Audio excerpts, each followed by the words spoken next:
warahmatullahi wabarakatuh. Perkenalkan, nama saya Krisnandi Baktiarto dengan NIM 23204626. Di sini saya akan menjelaskan mengenai materi Artificial Intelligence dan Machine Learning Random Forest.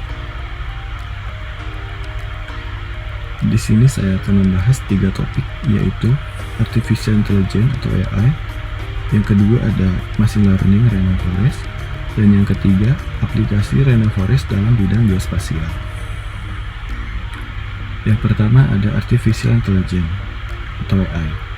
Artificial Intelligence atau AI adalah cabang ilmu komputer yang berfokus pada pengembangan sistem yang mampu melakukan tugas-tugas yang biasanya membutuhkan kecerdasan manusia.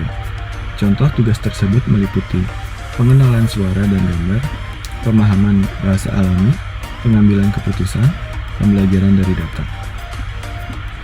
Contoh dari aplikasi AI yaitu asisten virtual seperti Siri, Alexa, dan Google Assistant.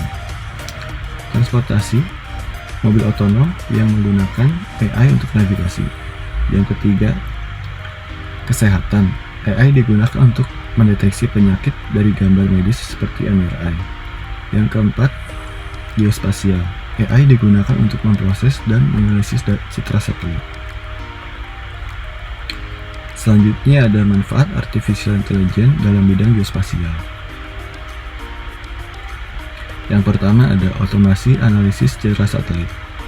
AI mempermudah klasifikasi tutupan lahan, deteksi perubahan seperti deforestasi atau pembangunan, dan pengenalan objek seperti jalan, bangunan, sungai secara otomatis dan cepat.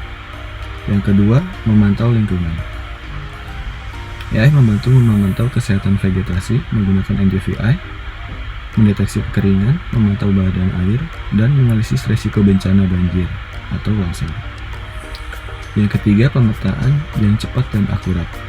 AI mempercepat pembuatan peta tematik atau wilayah terpencil dengan mengolah data dari citra satelit atau drone. Yang keempat, perencanaan tata ruang. AI digunakan untuk memprediksi pertumbuhan kota dan membantu perencanaan tata ruang seperti lokasi jalan, transportasi, atau zonasi lahan. Yang kelima, deteksi dan respon bencana. AI mendeteksi kebakaran hutan, banjir, dan bencana lainnya lebih cepat, sehingga memudahkan mitigasi dan penyelamatan. Yang keenam, navigasi dan transportasi. AI meningkatkan efisiensi rute transportasi dan navigasi, baik untuk sistem logistik maupun transportasi pintar.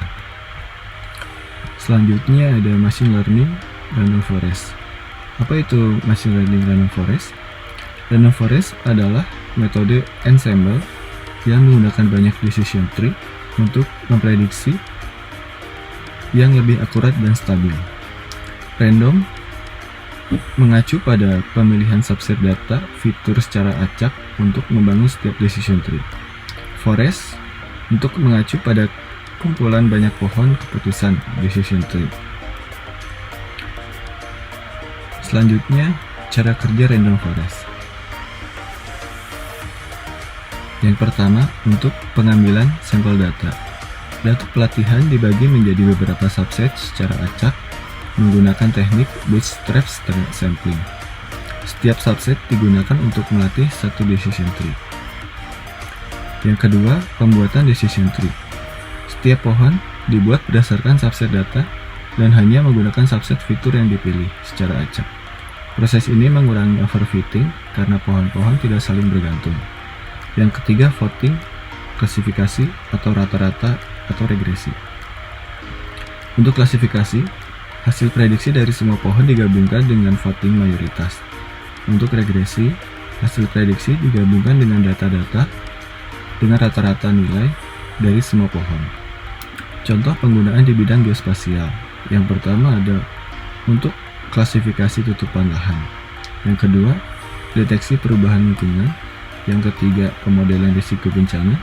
Dan keempat, prediksi nilai vegetasi atau parameter lingkungan.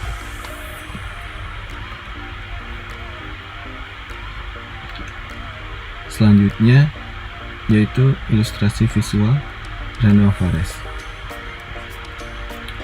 Random Forest adalah algoritma yang menggunakan banyak pohon keputusan untuk membuat prediksi. Setiap pohon dilatih dengan data acak dan hanya sebagian fitur digunakan untuk membuat keputusan. Dalam klasifikasi, hasil akhir keputusan dengan voting dari semua pohon, sedangkan untuk regresi, hasilnya adalah rata-rata dari prediksi pohon-pohon tersebut. Pendekatan ini membuat random forest lebih akurat, tahan overfitting, dan efektif untuk data besar.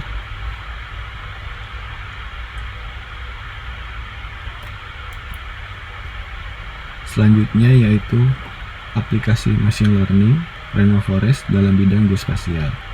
Di sini saya mengambil contoh yaitu random forest untuk menganalisis pengindaan jauh atau citra satelit.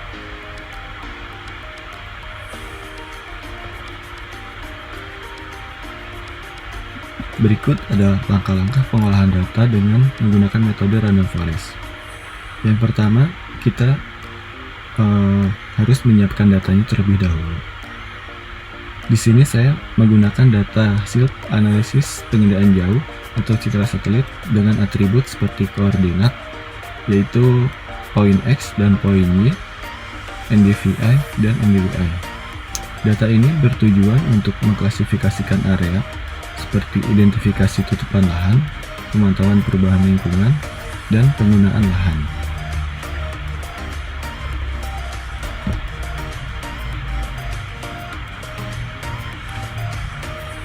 Yang kedua, membuat tabel decision tree learning sederhana dari data tersebut. Berikut adalah pohon keputusan yang mengklasifikasikan data berdasarkan Y, NDVI, dan NDWI. Y menentukan cabang awal 4 atau 9. NDVI menentukan cabang berikutnya lebih dari 0,1 atau kurang dari sama dengan 0,1. Dan NDWI menentukan hasil akhir.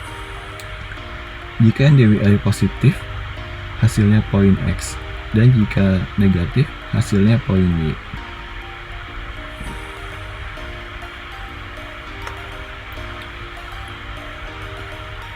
Selanjutnya, di sini yaitu pemrograman random forest menggunakan Google Colab.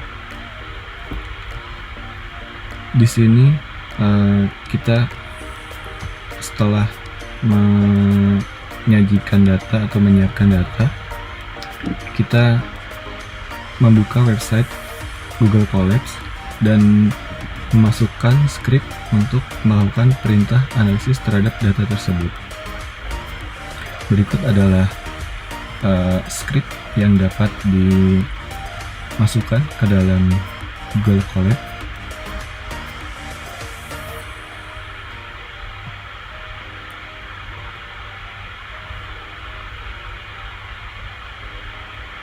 Selanjutnya yaitu setelah memasukkan script pada Google Colabs, selanjutnya kita dapat memasukkan data yang akan dianalisis kepada Google Colab, yaitu data hasil analisis pengindaan jauh yang tadi. Yang kelima yaitu berikut merupakan hasil dari pemrograman menggunakan random forest. Hasil dari matriks tersebut yaitu sumbu X, yaitu label yang diprediksi oleh model. Sumbu Y, yaitu label sebenarnya dalam data. Yang ketiga, diagonal utama. Nilai pada diagonal utama dari kiri ke atas ke kanan bawah menunjukkan jumlah prediksi yang benar untuk setiap kelas. Contohnya, kelas 1. Model memprediksi dengan benar sebanyak 2355. Kelas 4. Model memprediksi dengan benar sebanyak 9695. Kelas 9, model memprediksi dengan benar sebanyak 294.368. Berikut pemaparan yang dapat saya sampaikan. Terima kasih. Wassalamualaikum warahmatullahi wabarakatuh.